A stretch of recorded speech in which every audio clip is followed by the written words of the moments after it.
You're listening to BQN. Assimilate the audio.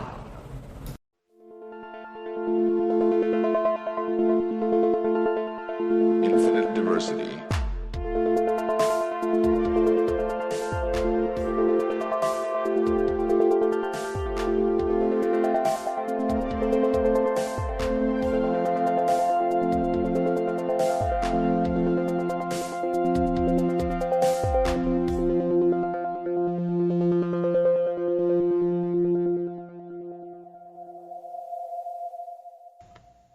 Live long and prosper, and welcome to Infinite Diversity, a Star Trek Universe podcast here on the BQN Podcast Collective.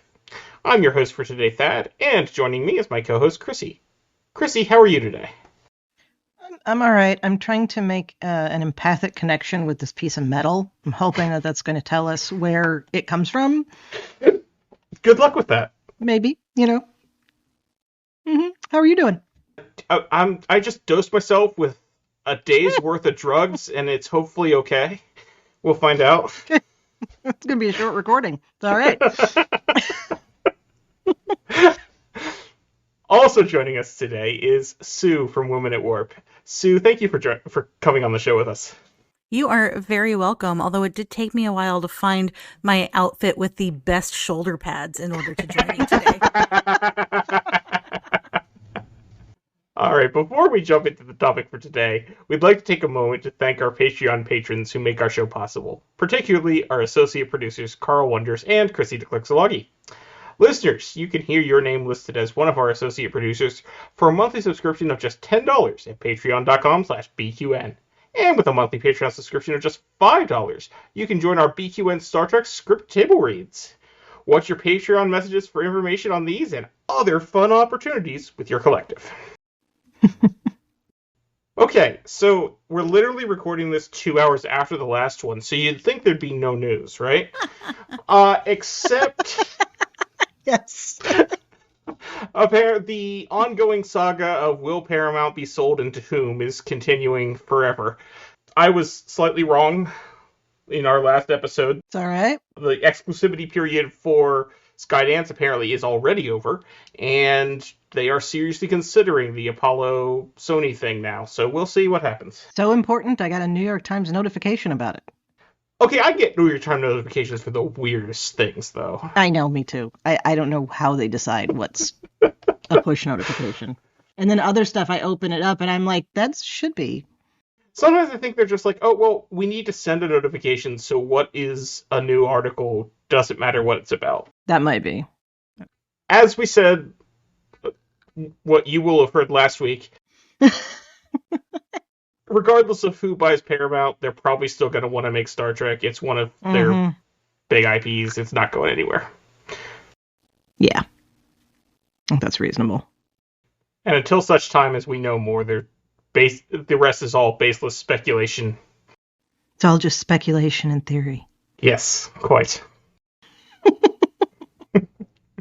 And I'm not going to fake any evidence and then kill the person that faked it for me Yeah, I think that's a good idea.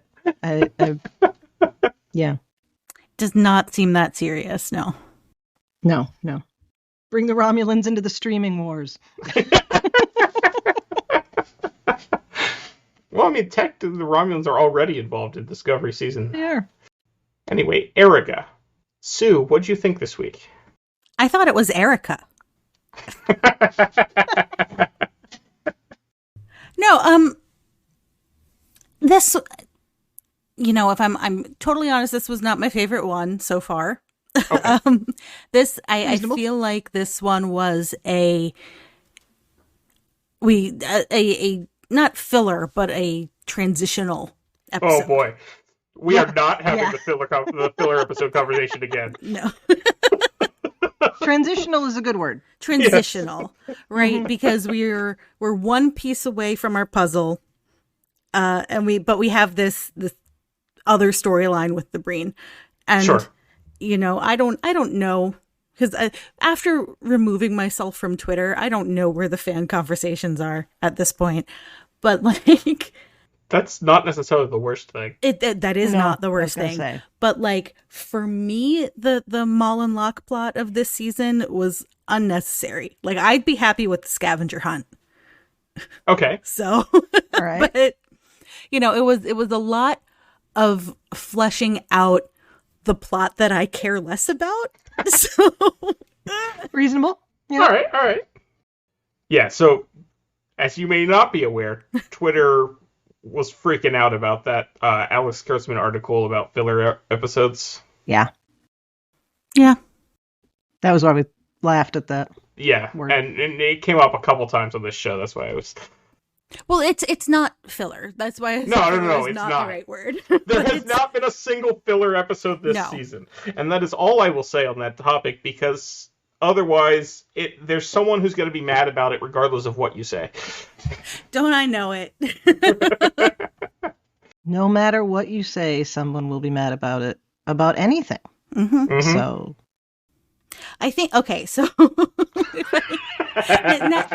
you let me think. Just a general rule in life. Yeah. I think the reason that I have not latched on to the Mullen Locke plot is because every Discovery is always like a life or death situation. And that's the part of the story that is bringing that to the plot of the season. And like, I just want something lighthearted every now and then. And that never happens. Yeah. And I want my characters on Discovery to not be facing death all the time. To not have the universe end. Reasonable. I mean, I agree that the scavenger hunt is obviously like the cool part of this season. Yeah. And thankfully that's not over. We will get more of that. Mm-hmm. Yeah. And I don't mind getting a bit of background on the Breen. That was a lot of these. In itself. So. I'm always glad to get more Tarina as well. Mm-hmm. Absolutely. Missing Saru, though. Although I do feel, I think we've talked about this a couple times before, but there are often times where the theme in this season seems to be, well, we couldn't get this character, so we're going to use this other character in a throwaway line about why that character's not here. And that would be Tarina filling in for Rillick in this episode. Mm-hmm. Yeah. Well, I'm trying to think. We've seen Rillick once this season? Did we? Or have we at all? Was she in the beginning of the season? I don't think we have. Okay, so that might not be an issue of not being able to get her back, but not wanting to put another person on the payroll. Which is a type of not being able to get them back. Well, okay, all right. That's not wrong. You know what I'm saying. Yeah. But it does feel weird that a president of a member world can just suddenly make decisions for the president of the Federation. Yeah, right? Well, she said she was deputized isn't the right word, but like, isn't there a vice president? Is there? Not necessarily. We've never canonically seen one. I mean, we don't actually know. Like, I mean, there's the Federation Assembly. Mm-hmm. So maybe it's a unicameral single executive situation. There is a vice president in the books, right? I'm trying to remember. It's been so long since I've read articles of the Federation. I can text Keith. No, like legitimately, I can text Keith. You can text Keith as in Keith DeCandido. Yeah. Okay. Yeah. Yeah, no, I was laughing because, yes, I know that you know Keith. That's fun. Yeah, I can't remember now if there's a vice president. I feel like there was, because I feel like one of the times that they overthrew one of the presidents, that was who was able to step in. Oh, okay. Possibly. Is that how Minzeef got the position? Or was he the one that... He was the one that was overthrown. He was the one that was overthrown, right. Because he was doing shady weapons deals. Yeah. And he was actually killed behind the scenes by Section 31, but we don't find that out until later. Mm-hmm. Mm-hmm. But anyway. That is, yes. That's a different timeline. Tarina, her outfit in this episode, because this is the most important part. Absolutely. I mean, first of all, gorgeous, but like the shoulder pads, the whole structure and silhouette of it is very reminiscent of 24th century Romulan attire. Well, I mean, I love it. It's wonderful. And she's from Navarre, so that it's in her, fashion DNA, as it were. Yeah, So we see a lot of people running around with Elizabethan collars for the same reason. Yeah, exactly. Hey, there is that one episode of Lower Decks where you do see people running through the halls in Elizabethan collars. Yes, but the assumption there is that they were in the holodeck. But yeah, that's true. Okay, I'll grant you that. So, speaking of the time difference. Oh, okay. Keith says in the 32nd century they do. Rillick has mentioned it. I don't remember her mentioning it. I don't either. And that does lead to the question, where the hell is the vice president? But, I trust Keith to remember that detail. Yeah, yeah, I do too. Yeah, okay. Well, anyway. That does make us wonder where that vice president is. But Speaking of the time difference, that is one thing I wanted to touch on briefly. They mentioned several times the last time the Breen came to Federation space, they destroyed a city. It's there were no interactions with the Breen in 800 years. The last time the Breen came by, it was when they bombed San Francisco and during the Dominion War. Right. And that seems to be the case. Well, that whole conversation with Tilly is a little weird. But Michael and Rayner also talk about it. Mm-hmm. Mm. And Culver had to go back to Dominion War records for the refrigerator thing. Mm-hmm. Mm-hmm. So I guess the Breen were all isolationist for the last 800 years. 800 years. Yeah. That's more even than the Romulans. Yeah. And and the burn was only what? It was 100 years in the past for them or something like that? 100, 110. Yeah. Right. So for most of that period, there wasn't even a, travel issue. Yeah. Yeah. It's a very minor thing and doesn't matter, but at the same time, I almost feel like I want to use the new Star Trek haters language and call it slightly lazy writing to just assume that the last encounter with the Breen was the last time we saw them on Star Trek, which in universe was 800 years ago. It took me out of it for a moment. That's what bothers me. Call it whatever kind of writing you want, but it took me out of it, and that's not good. Yeah. Oh, her outfit is very 24th century Romulan. Sorry, I was having to pull up the... Anyway. I guess we should talk about the beginning of the episode and not just be all over the place. Oh, why? Why'd you ask me to come here? Well, no, because, nothing immediately shows me how much better at keeping on topic Chrissie is than I am than recording an episode that Chrissie leads right before this one. Anyway, not necessarily. So my favorite thing about this episode, and starts right at the beginning, is that Non is back. Mm-hmm. Yeah, it's nice to see her. Mm-hmm. In that fancy black Federation security outfit, I guess. Black badge. And her implants got an upgrade. Her little breather thingies. Oh, yeah. Is it different from when it was in season 4?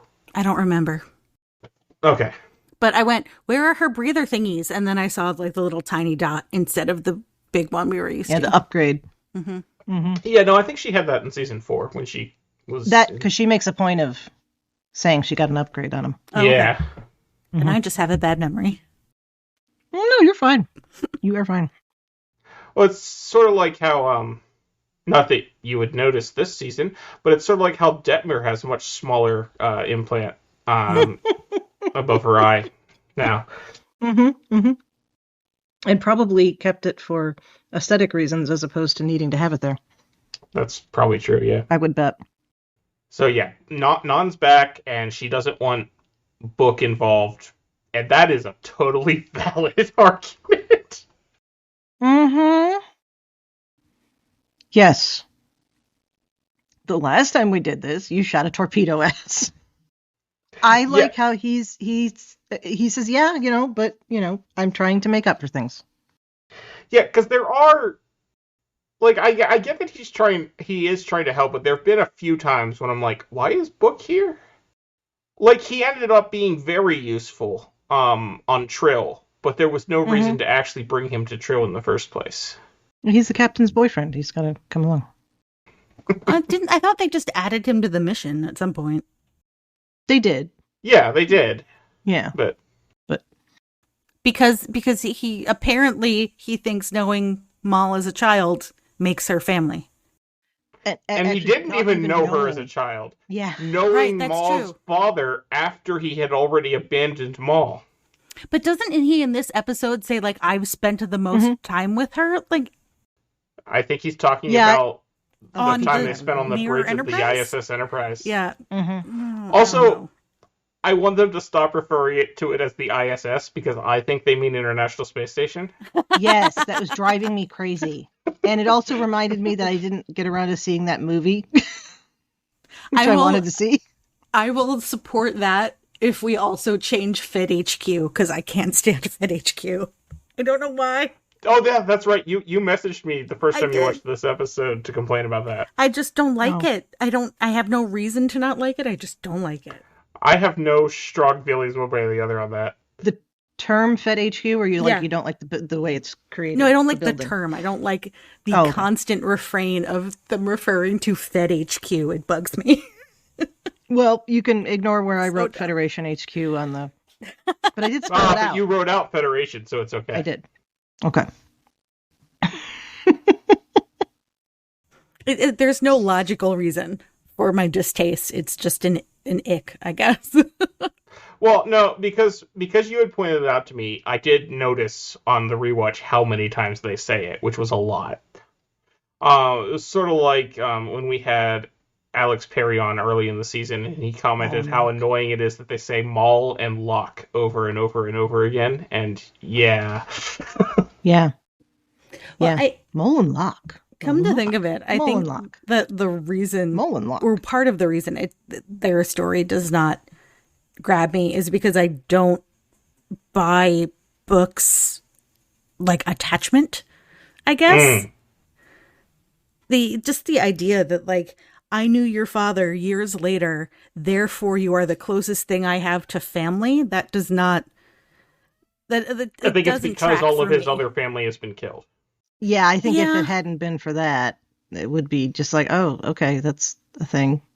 That's a person. I guess it just...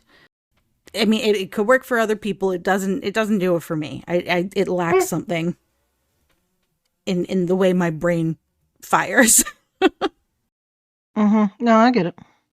So yeah, apparently the brain, we haven't talked to the brain since the Dominion War. And officially. Thankfully, we have records from then that tell us that if you stick damaged brain in a freezer, they start to heal. 800 years ago.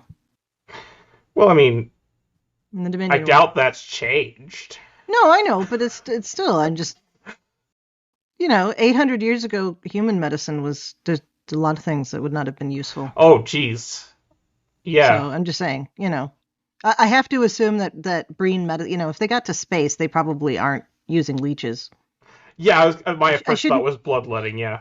I mean, yeah. Okay. So I shouldn't use leeches as an example because those are that's coming back into a thing, but that's a whole other issue. We don't know much leeches about in and of themselves actually can be beneficial in certain ways, but... Right, we don't know much about brain physiology, therefore we don't know what organ was stabbed. Yes. Yeah, that's true. But at this far in the future, and what we have seen Zora do, I would expect them to be able to scan Locke and have a full holographic image of every system in his body, and for Zora to be able to figure out what organ that is or what it does. And that's a good point, because shouldn't the sphere data have had that information? They were able to do that on Voyager. That's true. Like, so I get just the advancement in medicine.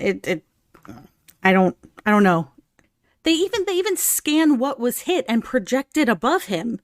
But they can't tell you what it does? Okay. One thing that I had forgotten, but was pointed out to me after last week, is that Breen don't have blood. It doesn't circulate. It doesn't have like a blood pressure like we do.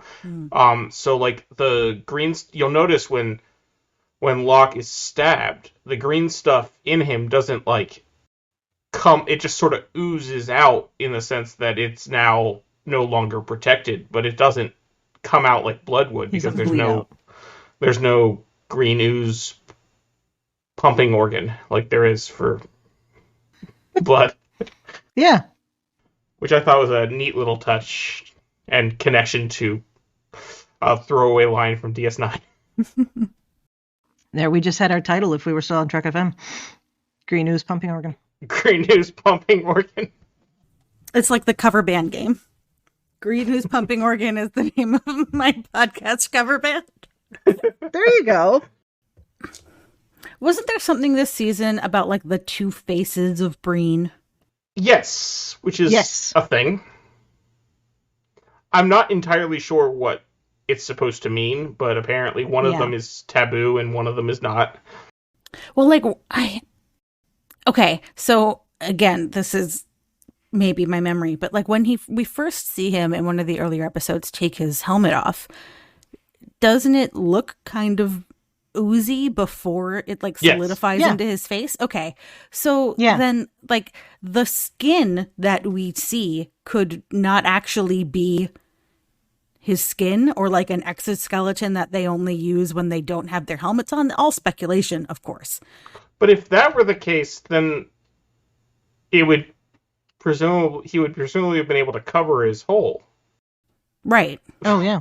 Okay, that sounded wrong, but you know what I mean. Yes. I think I got more of the impression that was like I don't know, it was almost like a glow thing.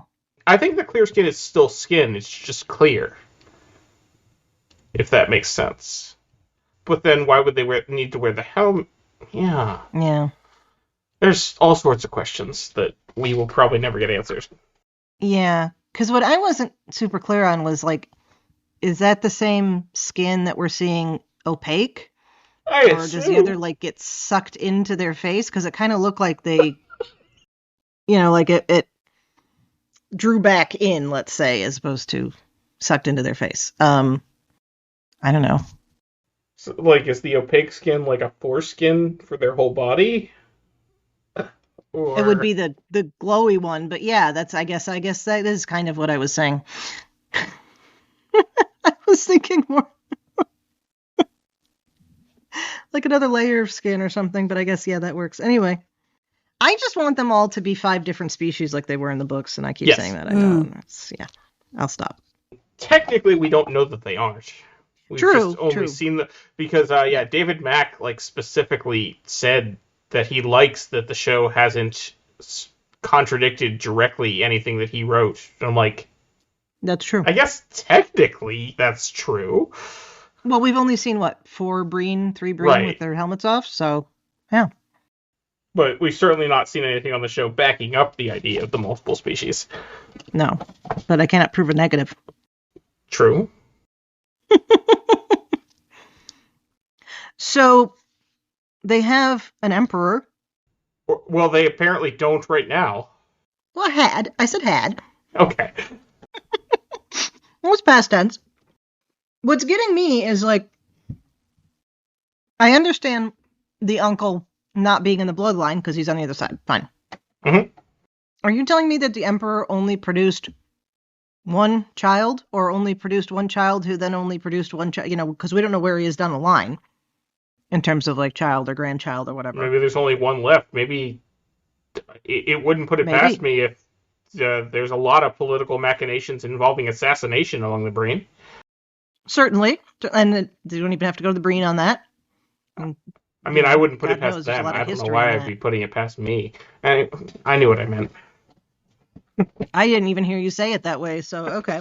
I said I wouldn't put it past me, implying that I'm, like, doing the assassinations for the Breen. Right, and I didn't, yeah. Yeah, so that bothers me a bit in terms of for how big the Breen are and how warlike, and because it just doesn't seem to make sense when you're not talking about, like, I don't know, the Holy Roman Empire or something, that there would be only one successor. And yes, I know that happens a gazillion times in history, and that's the story, fine. But sure. Yeah, it seems like there would be more when you have ships that are the size that that ship is. And that's not the whole society on the ship. But anyway. Susan, I don't know. That I'm willing. That one doesn't bother me. I could certainly see it being a thing. Yeah, it's interesting. What confuses me is that I guess the Breen are just in a state of not having a leader until such time as they figure out who's going to be the leader. Which I know has happened many times in history. Well, the implication is that it was recent, isn't it? Yeah, I guess. I would think, yeah. Well, I found my way to Memory Alpha. Okay. Or I guess technically Wikipedia, not Memory Alpha. Okay. And which says the Breen are shown to have two forms under their suits, a solid humanoid form that the Primarch claims they have evolved beyond and makes them weak, and a fluid form that the Primarch refers to as the Breen's true face. However, Locke believes that both forms are actually one half of them, and that the Breen are in effect rejecting half of themselves. That is a lot of detail for something that I'm pretty sure was never said on screen. If that was portrayed on screen, I missed it, because I did not get all that from what's been going on. I think he does make a comment about they're both his true face, but yeah. Other than that, anyway. See, I also don't view it as liquid. I see it more as just like clear of the same thing, because his face is still the same shape when it's clear. Well, it was just see, that's what I was saying. Is it, maybe it's a non-Newtonian solid liquid. There you go. They're made out of silly putty. The next clue, they're gonna have to like spread Locke out and like get the newsprint off the. You, but funny. So the Breen are coming, and they are threatening, and their ship is compensating for something. That ship screams, "We had to deal with the Borg while you guys were off doing whatever you were doing," because it's the same size. Yeah. Remind me a lot of the first time on TNG when the Enterprise came up against a Romulan warbird, and it was just enormous. We need to make a point of how large this is. Like I said, compensating for something. Yeah. Although, if you're liquid and can form solid, I wouldn't think you would need to... But anyway. Well, it doesn't have to be that. It could be any number of things that humans might not care about. It's true. Not everyone keeps their genitals in the same place. Yeah. So I've heard. Anyway, so yeah, the Breen are here. Tarina is negotiating. They don't seem to be willing to make any compromises. Just like Rayner said. Mm-hmm. Rayner was being racist, but apparently it's also true. It's very boomer of him. Yeah, so that's an interesting thing. The Federation has had no direct contact with the Breen, but the Breen have been apparently sometimes conquering in other worlds. So that's interesting. And Kelleran is not a Federation world. Yeah. Where is... Was it... It was early DS9, so it wouldn't be in the Gamma Quadrant. It was... I don't remember. I think it was... No, I don't think it was. It is in the Alpha or Beta Quadrant. That's helpful. Well, that just means not. Actually, in this case, it is, yeah. It is helpful, yeah. Yeah. Yes. Yeah, so they're not a Federation world, or at least they weren't. However long ago Rayner was a child that this happened, or teenager. And we don't know how long Kellermans live, so who knows? No. But he explains why. Mm-hmm. And I liked how Burnham, when she acknowledged it, I mutinied rather than give an inch to the Klingons. It's like, okay. And I like how his immediate response was, and see how that guy, and see where that guy. Turned out for you. Yep. Sometimes it works. Although in Burnham's case, they hadn't. My thought when Burnham said that was that doesn't quite match up to what happened. They hadn't communicated with the Klingons at all yet, because the Klingons were not responding to hails. No, but she knew they were Klingons, and the Klingons killed their parents, as far as she was concerned. So I don't think you right, would go but like, that. And the Vulcans had. What's that? The Vulcans had communicated with the Klingons. No. I meant in that particular overall, instance, they had communicated with Klingons in the past. What I'm saying is this: at the Battle with the Binary Stars, before the battle started, the only communication they had was when Burnham accidentally killed one. Mm-hmm. Yeah. They had not had verbal communication they had tried hailing them, they had not responded. Mm-hmm. So not firing on them was not giving them anything yet, in my opinion. Yeah. But I do take your point. I'm just saying, technically speaking. Yes. Are you trying to be the best kind of correct? All right. So the brain. There are 6 Primarchs. They are wrestling for control. Like you do. Mm-hmm. Also, every time I hear Primarch, I think of the health insurance company Highmark, and like it's not that close, but it's close enough. It's off by like one sound, so you know. Oh, I think of the every store. time I hear. Oh, Primark, yeah, the store, yeah. Well, that's not like around here, so that's not something that I'm aware of it, but but I can see that. See, this is where Jay's Warhammer comes in, because I hear Primarch, and all I can think of is the Emperor and the other people that he talks about, that he paints the miniatures of, that I probably know more about than I should, but I can't think of at the moment. I once had a student in... I've played some Warhammer, but I'm not like into it. He paints them more than he plays them.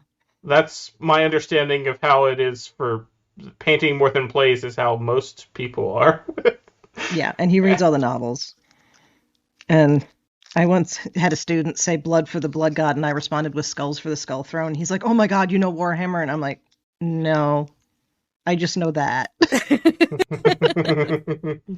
Anyway, you were saying.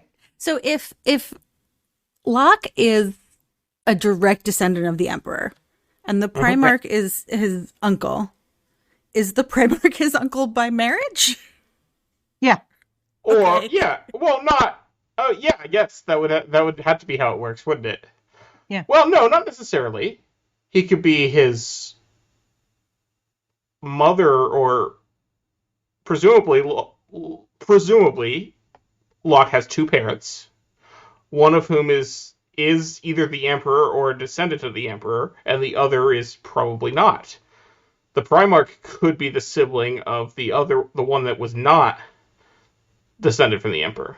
Well, that would still be by marriage. No, he would align. No, because he would be Locke's blooded uncle. Right. He would be connected via marriage to the royal family. To the royal family, but not Locke's uncle by marriage. Yes. He would be Locke's real uncle. Right. Yeah. Fair. But yes, you understand what I'm asking. Yeah. Not in the royal goo line himself. He's on the other side, because if he was on the royal side, then he could just bloodline. It's a goo line. Yeah, there you go. So yeah, you say royal goo line, and now I am thinking Futurama, because I'm thinking of that episode where Fry accidentally drinks the king on that one water planet. I forgot about that. It's so good. So good. Off screen, Saru is reporting that there is a secession crisis. Yeah. Right, and that's what makes me think that it's politics. a recent situation. Right, because Saru would have just recently been assigned wherever that place that he went to is. Yeah, that's fair.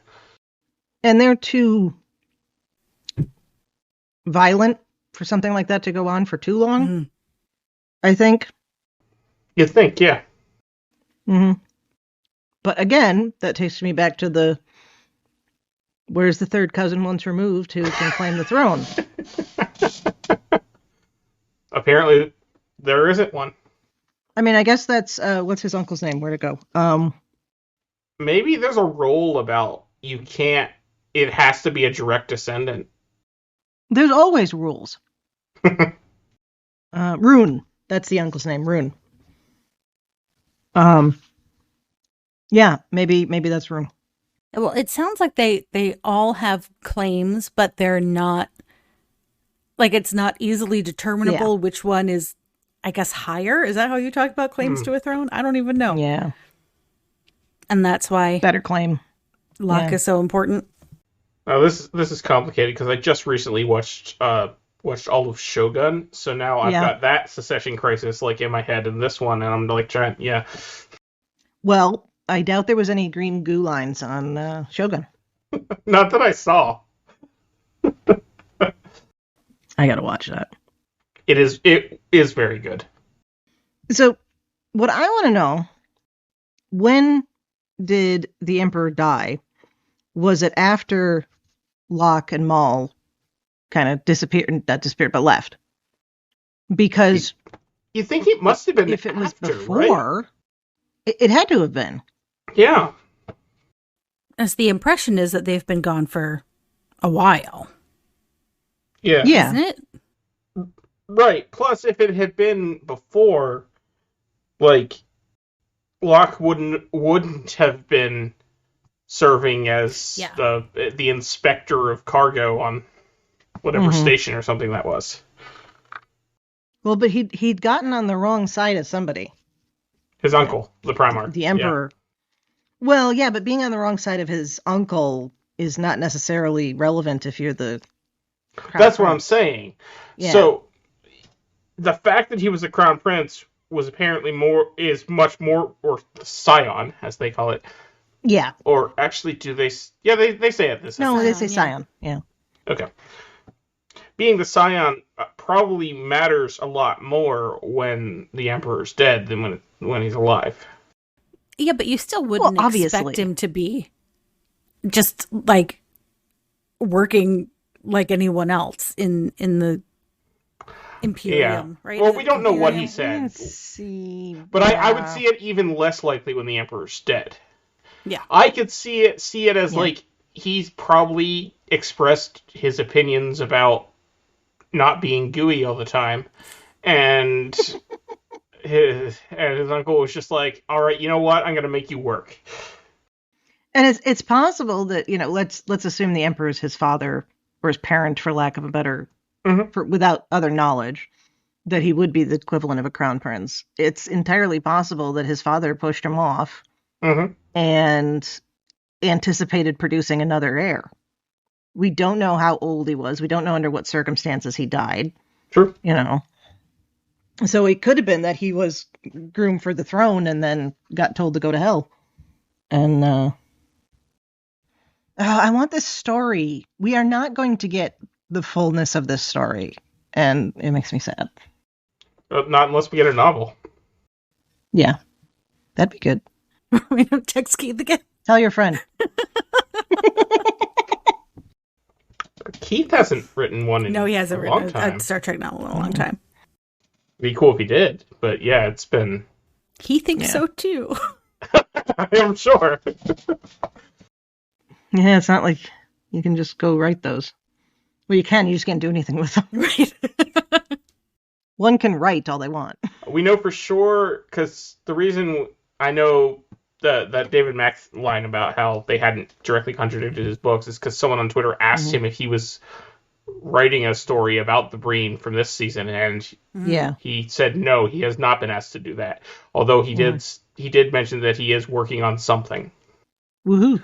Who knows what that may or may not be, but Academy. I wonder if Discovery novels will continue the way that the books for the 24th century. That is a hard question to answer because I'm having trouble. I keep wondering if novels are going to continue at all. Don't say that. Yeah, I think they will. Because it's been so sporadic with the releases, it's hard to say. The heyday of the novels was when we had less Trek on screen. So, remember when we used to get more than one a month? Mm-hmm. They're all and right now we over get there. like 2 or 3 a year. I remember when I went to Walden Books and it was a whole bay, taller than I was. Oh yeah, the whole it was a whole section. It would have its own label at the top and everything. Because they're putting out the books to go with what is currently airing. And that has to be a lot more carefully considered than when they could just do whatever they want. It's not even just that.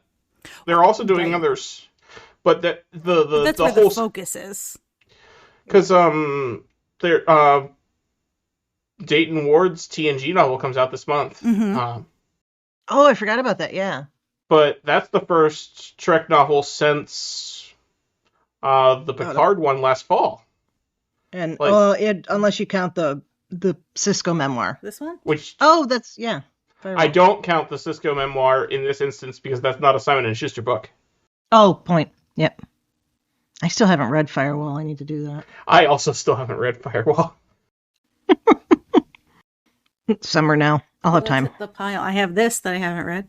I didn't see what that was. It's the Patrick Stewart memoir. I also haven't read that. I hear it's good. I have not read that either. I'm probably going to listen to that one because he reads it. Oh, God, yeah. I mean, I am pulling things off of my unread pile, so I'm no judgment here. Most recent one I have read is the Strange New Worlds one by John Jackson Miller last year. Oh, that was so good. I make time for John Jackson Miller because I really like his books. Yep. And I will probably read the TNG one pretty soon after it comes out too. Because it's TNG.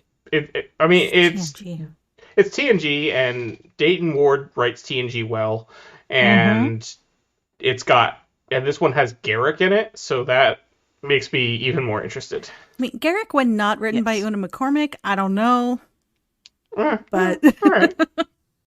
There's a lot of him out there not written by Una McCormick that is not bad. I don't know. Garrick written by Andy Robinson was pretty good. Oh yeah, that's A-okay. But a little different, but Garrick written by Una McCormick, top notch. Yeah, I agree. Yes. Sorry to completely derail everything. There's a TOS novel coming out this year too, isn't there? I'm just looking actually at the. There's maybe the listing. I feel like there's always a TOS novel coming out. I feel like the last email I got about it was just Dayton's and one other. Let me see if I can find it.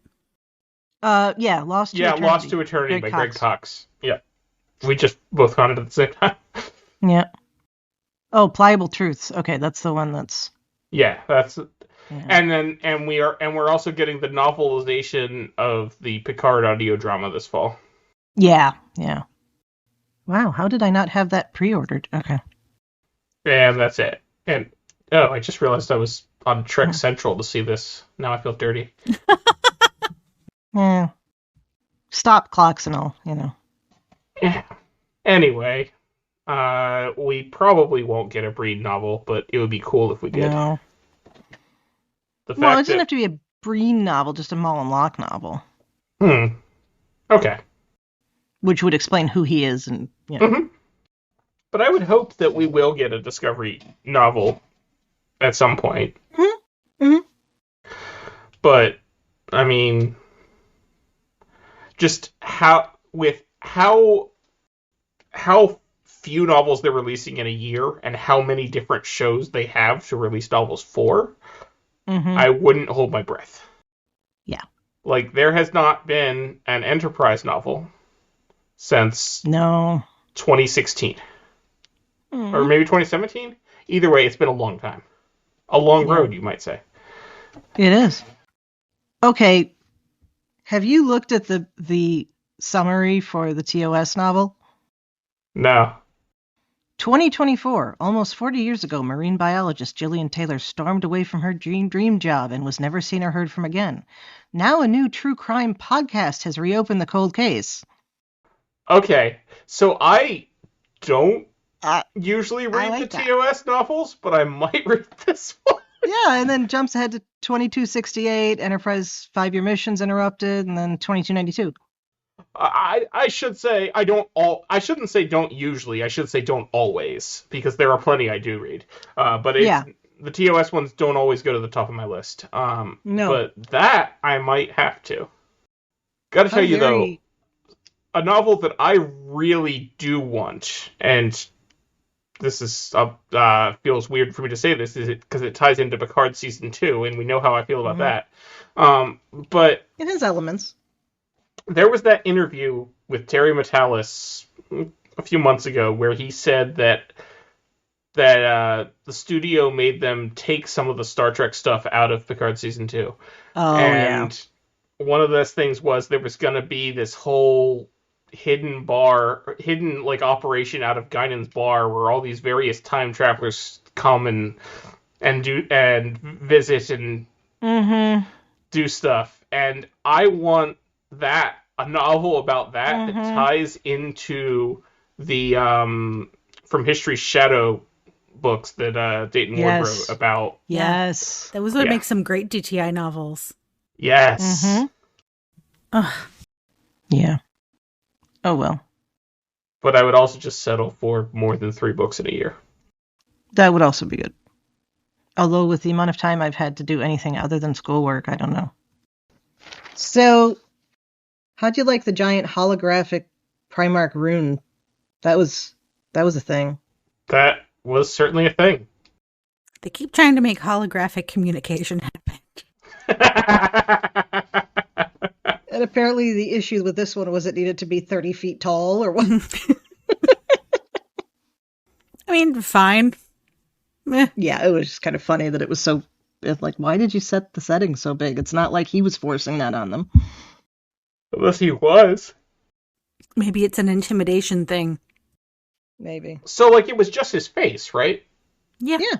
It was his head. Right. So my assumption is that the holographic display assumes the whole body, and he just set just his head, so it made it bigger as if it was the whole body. That still means they were presenting the whole body as 30 feet tall, but that's fine. Yeah, but that's less weird than a head 30 feet tall. It is. I'll give you that. The whole body 30 feet tall is just so everybody can see it, even when they're in the back. That's true. There are layers of the tiers of the floors. That's the word. But since he sent just his head, it then turned into a giant head. Yeah. I enjoyed it. He was spending brain cells rationalizing it. What do you want from me? That's what we do here. Mm-hmm. I did appreciate that Tarina speaks Breen. Mm-hmm. Yeah. That was beautiful. All right. Why does the Universal Translator work differently for the Breen? What do you mean? Oh, because you end up hearing their... Why do you hear the Breen noises? But you only heard it the first time. Yeah, because then there was that woman in the back that said it was translating. And then... Oh, no, but then he said he was speaking in yeah, he said that's because he switched to English. Mm. Yeah. But why do you hear the Breen noises at all? If they can translate the Breen noises, then it should be translating them. It makes them more alien. Yeah, I know. Yeah. I know. No, I know. I know the stylistic reason. I'm talking the in-universe reason. Maybe because it's so different? Mm. There's not a good reason. There's not. We'll just say that. Oh, speaking of the Breen, as we are, I liked when Rayner brings up the old Romulan saying, never turn your back on a Breen, because that is a direct reference to DS9. Yes. Yes, it is. And I also like that Tarina immediately dismisses that as xenophobic, because... Yes. Yes. Because it is. But it was also like his 5th comment to that effect, and it took that long before anyone said anything. Well, I feel like that was the worst one so far. Yeah. Yeah. I mean, the other ones he was kind of couching as strategic or informational or not just blatant racism. Didn't make them not that, just sounded nicer. Yeah. Yeah. So Federation is trying to negotiate with the Breen, but Rune is not going to accept anything other than Locke. Yeah. For now. They did try to, they did try to pretend that they had been working with another Breen. It was the Primarch. I like that. Yeah. That was a very smart bit of politicking there. Mm-hmm. Didn't work, but it was smart. I also enjoyed the Tribble infestation joke. Yes. Oh my god, yes. I like Vulcans that know how to joke a little bit, but who also keep an utterly straight face when they do it. So it's just like, I mean, because it is perfectly logical that was, yes, more believable than a Tribble infestation. There's no question. We should discuss what happens with Maul and Locke. Mm-hmm. Where, in order for Maul to escape, Locke injects himself with a whole bunch of drugs to cause a disturbance, and Maul gets away. But Locke miscalculated, shall we say, and actually gave himself a fatal poisoning. Yeah. Why was that there? Why did he have access to it? I know, all in universe, just like your question about the brain, but yeah. Yeah. Well, that just sets up why Maul is going to try to bring him back to life. Mm-hmm. Do you think she'll be able to? It's as likely as a Vulcan Katra on a body on a planet that created from a nebula because of the Genesis device. I don't know. So yes. Technically, the Katra wasn't on that body, but yes. Katra being put into the body. There we go. No, I don't know. I think it'll be interesting if she does. And will he be, will he come back to life as the person he was? Or will he just be zombie Locke? Yes. Or maybe not zombie Locke, but not just Locke in body. Forever changed after meeting the koala at the center of the universe. Yeah, do they meet the koala? Oh. Well, he and Culber can have a heart-to-heart. Yeah, they can. I swear to God, if Culber ever mentions the koala, that'd be... It doesn't even have to be in that context. Just have him say anything about koalas. Just be like, oh, look, there's a picture of a koala, That's a very nice stuffed koala your child has. Why is he smiling? What does he know? Everything. I did like the idea. Well, it would have worked had Locke not accidentally killed himself. The whole thing of, we'll keep him, and that will maintain the power balance, and take him out of the equation, and that would fix it, because that makes sense.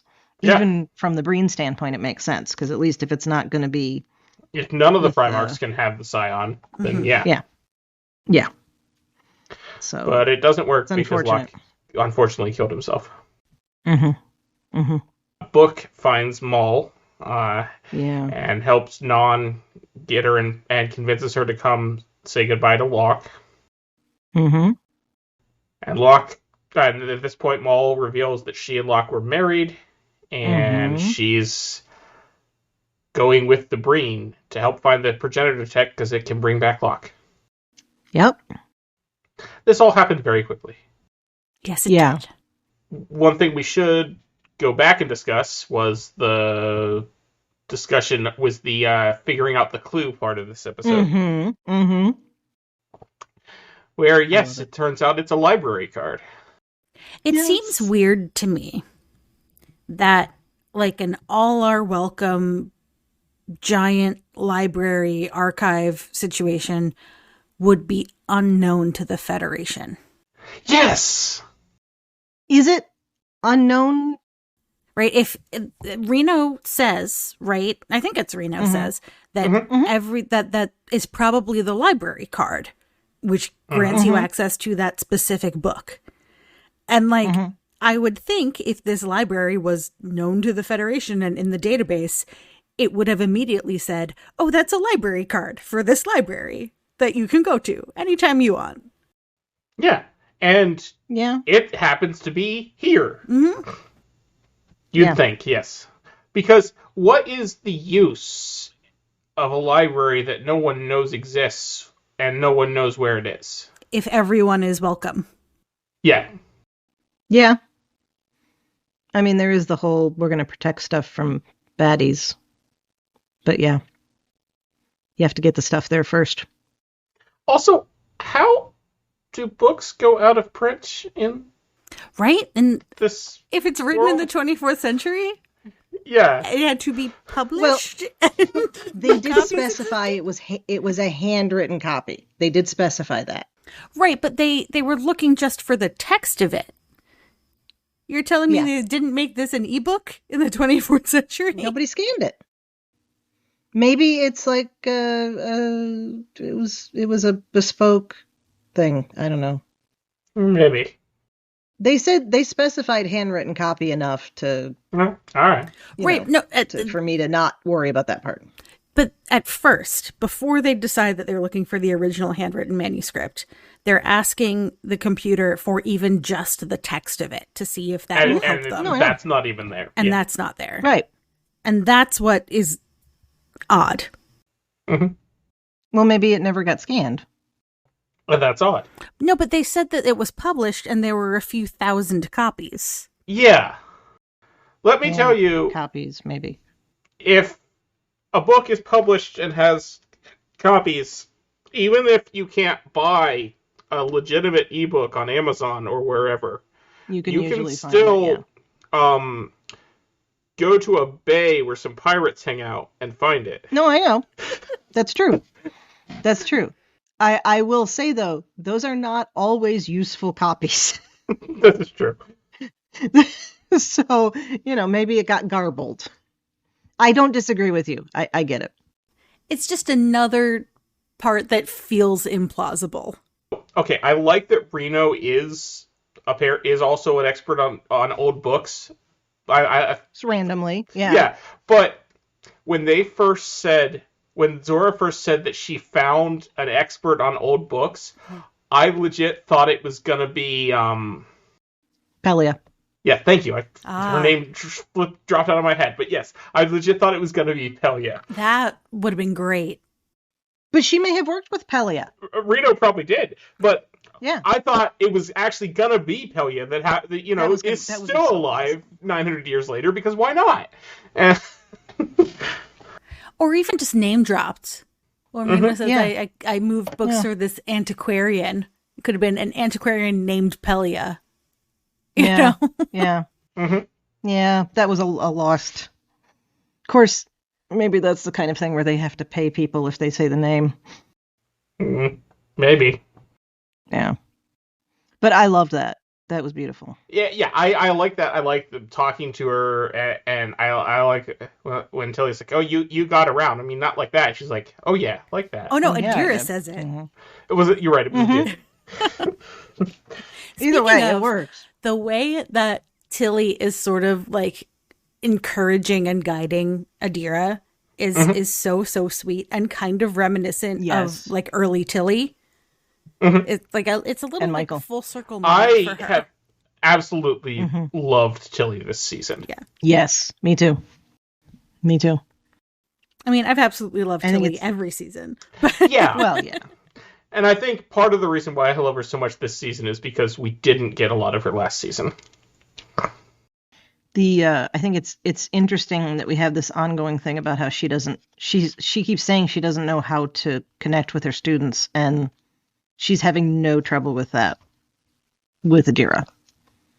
Yeah. And I think that's something that is maybe going to come around, that she's going to realize that, or maybe it's just she'll just have the confidence to go back and help. I also love that that her goals have changed. And she even goes to addressing that of like, maybe I just wanted those other things because somebody told me to want those other things. or didn't. Yeah. Told me not to want those things. I do love that Tilly seems to be getting her feel for teaching. I think she likes doing it. I think she feels like it's a good place to be, but I don't know if until probably the end of this season, events that haven't happened yet, if she's really going to understand that that's her vocation, for lack of a better term. And I get that because I spent a lot of I always planned on teaching college, from the time that I was making plans for what I was going to do, because I was going to be a paleontologist when I grew up, when I was 5. And cool. Yeah, but I knew going into it, as I got older, I knew that was okay, so you're going to go dig up dinosaurs in the summer and you're going to be teaching about it in the fall and winter. So that was always in my head from when I was very small. And my first semester teaching scared me terribly because I walked into the room and I said, what if I hate this? So I get where Tilly is nervous about that. And that's not even something that she's been anticipating all her life. It's something that she fell into because of the thing that she was anticipating doing her whole life didn't work out. So I'm assuming you didn't hate it since you're still doing it. I didn't, obviously, but no. I mean, that's not necessarily obvious. If you were true. good at it and it paid the bills and you still hated it, a lot of people still do those things. That's true. It does not pay the bills. Oh, that's fair. Remember, I'm an adjunct. Oh, well. But yes, I get it. And I think she's going to be a great teacher. I'm really looking forward to Starfleet Academy. I think when I was 5, I wanted to be a cop. Wow. Yeah. A lot of kids want that kind of thing. I did not pursue that career. That's good. I wanted to own a horse farm. That's rad. There you go. I never wanted to be an astronaut. I always thought astronauts were cool, but I don't think I ever wanted to be one. I didn't want to be an astronaut, but I did want to work at mission control. Yeah. I mean, I like that idea. From the age of 7, though, I did want to I did want to be a Starfleet engineer, but that. Oh yeah. But in Apollo 13, where they pull the group of people into the room and they're like, all right, they've got this and they needed to make it fit this. This is what they have. Oh, yeah. I wanted to be one of the people in that room. Oh, same. Mm-hmm. Hard same. What's her face on For All Mankind? The daughter of the immigrant. I need to get myself an Apple TV login so I can watch that show. Yeah, it is really good. He's been bugging me to watch it for ages, and we finally sat down and... Aleda, that's her name. Aleda, thank you, yeah. Just finished season 3, so... All right, so next week we're going to go to a library and... Because Book put the thing up to his head, and he saw fire in space. Okay, I have a question about that, too. Yes? If the person who created it 800 years ago is the one who left the telepathic imprint on the library card, why would it have the current location? That is an excellent question. That is a good question. It moves. Yeah. Every 50 years. So it's Did moved. They tell us it's every 50 years? Yeah, you're right. They it did. is this. She did, yeah. So it's moved 16 times. That. Oh, I have no idea. Unless they always move somewhere where there's plasma storms. Maybe it's not. Maybe the telepathic link is to the library and not to the person who. How does that work? I don't know. How does a telepathic link on a piece of metal work? That's an empathetic link. The yes. root. Well, I guess you wouldn't know when. Yeah, because that makes it easier to explain. Huh. Wasn't there a telepathic thing about that library on Doctor Who? We'll just say it's that. Sure. Hey, who turned out the lights? Oh no. Doctor Who's coming back very soon. I'm excited. But they did. You probably noticed mention the Badlands. The library's in the Badlands. Mm-hmm. Yes. Which I thought was a nice little nod.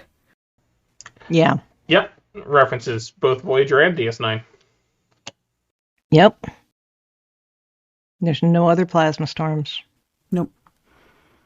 And hopefully they won't end up in the Delta Quadrant. Well, if they do, they can get back very easily. Janeway, also, they can get back easily. And also, Janeway destroyed the array, so it should be fine. I know. Is there anything left? I think we've covered most everything. I think we have. Gasp. So, Sue, thank you so much for joining us on our ridiculous, disjointed discussion today. Where can listeners find you online? Do you have any work you want to mention? Sure. You can find me talking about more Star Trek stuff over at womenatwarp.com. Chrissy, where can people find you when you're not making your head 30 feet tall? All that cranial capacity. Think about all the books I could keep in there. In addition to here on Infinite Diversity, you can find me on History with the Szilagys here on the BQN. That's that twice-weekly short history podcast I do with my fellow historian partner, Jason. I'm also happy to chat about our shows in the BQN Collective on Facebook and in the Discord. And I'm on Twitter and Blue Sky at The Goddess Livia, that's TheGoddessLivia, where you can see my opinions about Star Trek history and leftist politics. Thad, where can people find you when you are not hiding your antiquarian bookseller past? I would tell people I'm not embarrassed. Best place to find me is on Twitter. I'm at Tyranicus. That's TYRANICUS. You can also find me on all of the other socials that people who left Twitter have gone to at the same handle. And you can listen to me on the podcast I do with my friend Carl called Licensed Spiel. That's licensed spelled with a C like the British do it, where we started out talking about James Bond and now talk about other TV shows and movies. And don't forget all of our other great shows here on the BQN. Here's Amy Nelson to tell you all about them. What shows are on BQN, you ask? Well, here's a rundown of some podcasts you might be interested in. All Good Things, a Star Trek Universe podcast covering all of Trek, hosted by Amy, Mark, Christos, Kelvin, and Kristen. Whether you've got Xbox or Nintendo, check out Bargain Bin Gamer, a YouTube show hosted by Davey, a self-proclaimed gamer who specializes in reviewing and showcasing affordable video games. 2 episodes enter the arena, 1 comes out victorious. Join hosts Joe and Kevin, and a guest, as they debate which should win the Batleth battle. Grab your popcorn as you listen to Cinema Z, a film discussion and review podcast showcasing films you probably missed, but should definitely check out. Hosted by Mark and Matt. Don your apron for The Food Replicator, where Matthew eats and drinks his way through the Star Trek cocktail and 3 cookbooks. Beam Aboard Galaxy Class, a Star Trek Next Generation podcast covering all of TNG, hosted by Steven. In order to not repeat it, listen to History with the Szilagys, a snippet of historical events from around the world, hosted by Chrissy and Jason. For the newest Trek coverage, check out Infinite Diversity, hosted by Chrissy and Thad. Curl up with a good book and delve into Beta Canon with Peter, host of the online Trek Book Club on Twitter, and his new companion, Trek Book Club podcast. Test your Trek knowledge with Trexperts Quiz, a Star Trek quiz show hosted and written by Davey. Whether you're a member of Starfleet Federation or Planetary Union, go check out Union Federation, covering current Star Trek and the Orville, which we all know is really a Trek show, hosted by Kyle, Kevin, Amy, and Haley. Head over to YouTube and watch The View Screen live on Sundays, your Trek-inspired talk show hosted by Calvin and Amy, with Season 2 starting in September for a 10-week run. Spill the tea with Christos while he discusses current Trek news and events and explores the world of fandom via guest interviews, all with a LGBTQIA+ perspective on What's the Tea-Bab. And for our Patreon members, we have The Hive Mind with monthly script readings, Let's Fly, a Discovery reaction show, It's Green, a cornucopia of topics, Amy's Math Moments, a quick look at math moments in Star Trek. We know you have a choice of podcasts to choose from, and we thank you for listening to BQN. Assimilate the audio. Thank you very much for tuning in to Infinite Diversity. Thank you to Zach Tripp for the wonderful theme music and Mark White for the awesome show art. Please subscribe in your favorite podcast player, and don't forget to rate and review us there as well. And if you'd like to reach out, you can find the network on Twitter at BQN Podcasts, or our show specifically at IDIC Podcasts. Oh, and those are on Blue Sky too.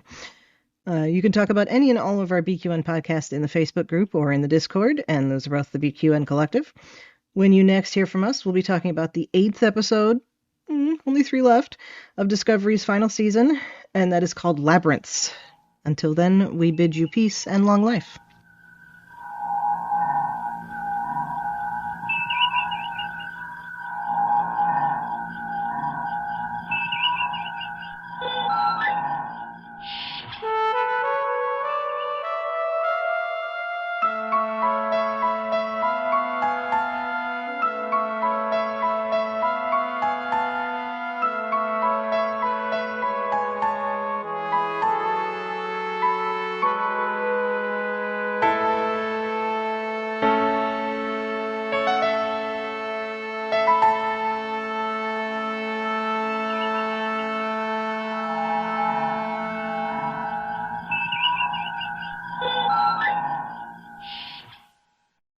It's this Friday for Doctor Who.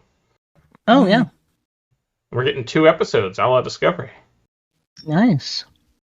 And it's season 1 again, because that's not confusing. Oh, you're kidding.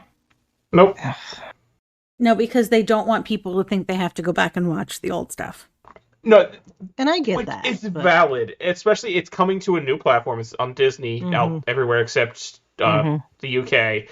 They want to attract new viewers, and new viewers are not going to want to jump in on 15 seasons. Right. Yeah. It's valid. Yeah. It's just weird. Mm-hmm. But at the same point, that ship, complaining about them resetting the season numbers, that ship sailed in 2005. Yes, it did. Because when season 1 wasn't season 27. What they need to do is make it by the Doctor number. So you have Doctor number 1, season 1, Doctor number 2, season That's actually 1, how the Blu-ray releases have been. Yes, that's true. Because I've been collecting. They've been remastering, and by remaster they mostly mean upscaling, the classic Doctor Who's onto Blu-ray, and they're releasing them in a ridiculously weird order. But if you beyond that. Doing something ridiculously weird with Classic Who? I've never heard of that before. I think part of it is because they want, some stuff from each Doctor to already be out, I think, is the idea. Yeah. But... Which makes sense. But, yeah, they're releasing them as things like Tom Baker, Season 4, John Pertwee, Season 2, that sort of thing. For some of the early stuff, it might even matter of what they have the most of. Mm-hmm. Yeah. Yeah, it's a shame. They've stopped. They shut down all of the animated reconstructions that they were doing. So the ones we already have are the only ones we're going to get. So some of the seasons that they release are still going to have the slideshow with the audio. But let's talk about this show that we're actually supposed to talk about. Doctor Who? Hey, I can do a Doctor Who podcast. That'd be fine. I used to do that back in the day. Did you? Mm-hmm. Cool. Nice. And of course I will cut all the Doctor Who stuff, especially because by the time this episode airs, it will have already come out. Oh, that's true, yeah.